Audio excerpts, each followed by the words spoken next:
Namaskar. Welcome to another episode of India International. Today we will speak about two events which have the potential to shape or reshape rather the geopolitics of the Indo-Pacific region and the role of the quadrilateral security dialogue, which is popularly known as the Quad, in the region. One of these events took place last month on 6th October when the foreign ministers of all the Quad countries met in Tokyo. The second event is the forthcoming Malabar naval exercises, which is scheduled to take place in November 2020.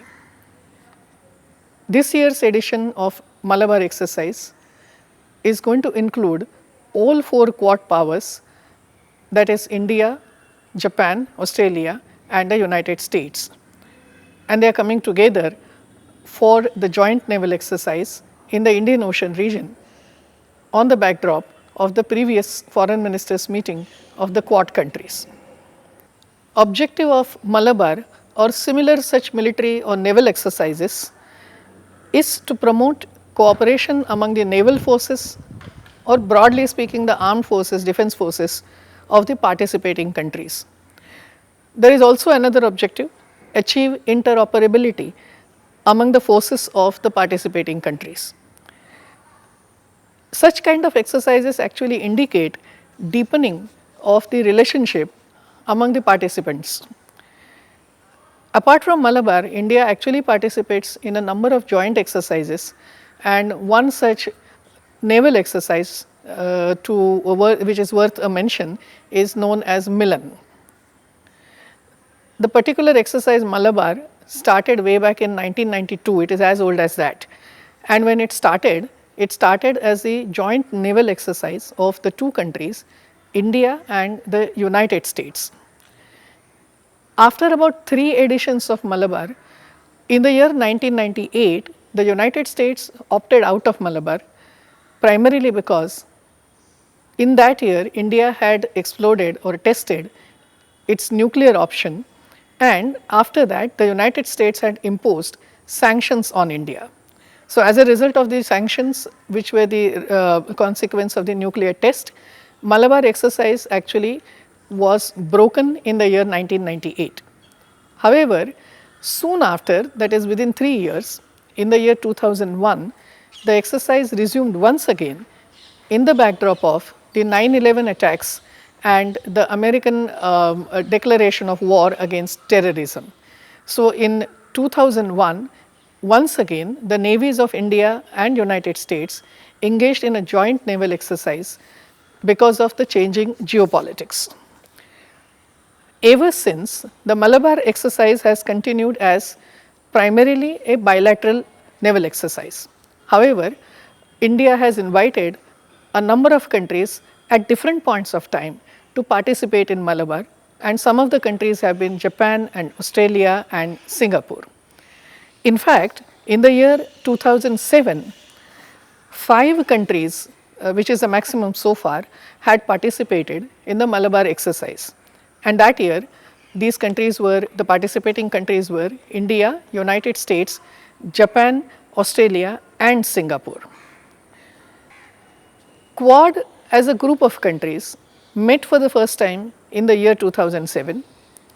Over a period of time, the idea of the quadrilateral security dialogue seemed to have fizzled out somewhere, as among the participant countries, many did not show the kind of enthusiasm which was expected of each of them. I mean, at different points of time, either it was India or it was Australia, which were not very enthusiastic about participating in the Quad dialogue, primarily because these two countries at that time were keen on not being a part of any let us say dialogue or a group that is or that has had the potential of being perceived as an anti-China grouping. And one can therefore see that after coming into existence in the year 2007, somewhere down the road, Quad seemed to be fizzling out, the whole idea seemed to be taking a backseat. However, in the recent years, a couple of years ago, the idea actually has got a rejuvenation. the group started meeting first as at the secretary level dialogue, and then as at the minister level dialogue, and the October 6 meeting at Tokyo of the foreign ministers was one in the series of recent dialogues among the member countries of the Quad. New Delhi stopped inviting Japan and Australia to the Malabar exercise after the 2007 exercise. This was for a very strange reason. After a severe criticism and rather unfair criticism from its own coalition partners, the Manmohan Singh government had to stop inviting countries like Australia and Japan to the Malabar exercise because because the coalition partners in the UPA government feared that such a group will be branded as anti-China, and they were against that idea.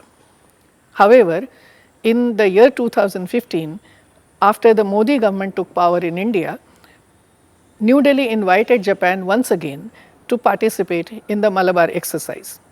Ever since, Malabar has become a tripartite or a trilateral exercise, which means that Japan has been participating since 2015 in every exercise that has taken place.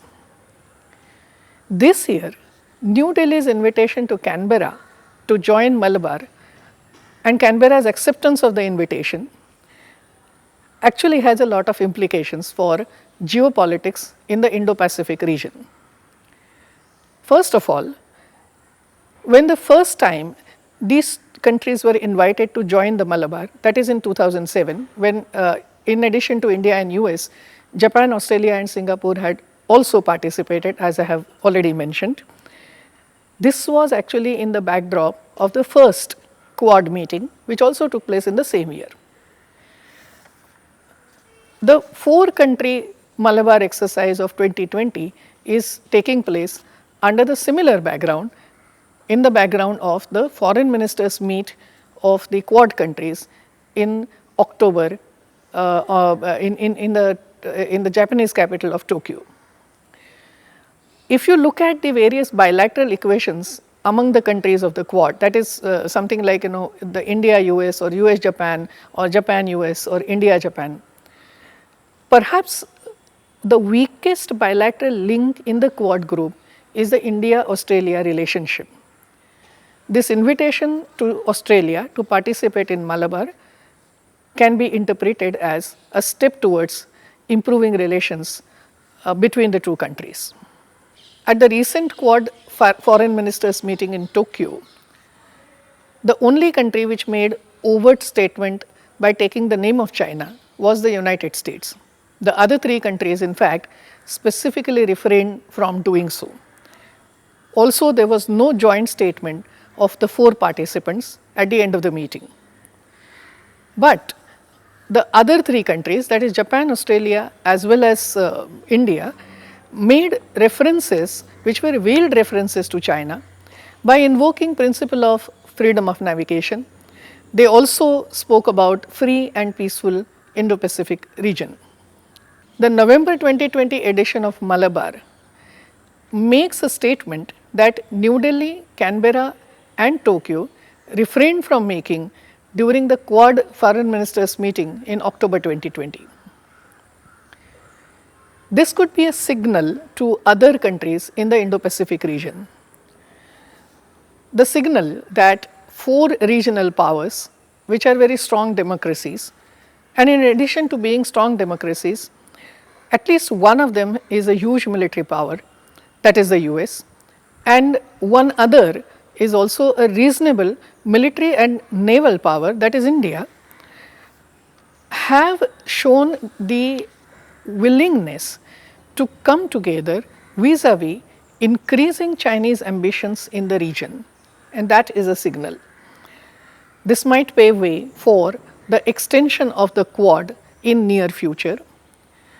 This may be a way of taking forward the Quad plus 3 initiative, which was undertaken during the pandemic time, especially to address the issues created by the pandemic. So, taking countries on board, countries like Vietnam and South Korea and others, And in the near future, it may be leading towards some kind of an expansion of the Quad grouping. The symbolism of Malabar 2020 cannot be understated, and it remains to be interesting to see how the geopolitics of the Indo-Pacific region will shape in future because of this. Thank you for watching. Please leave your comment in the comment box below.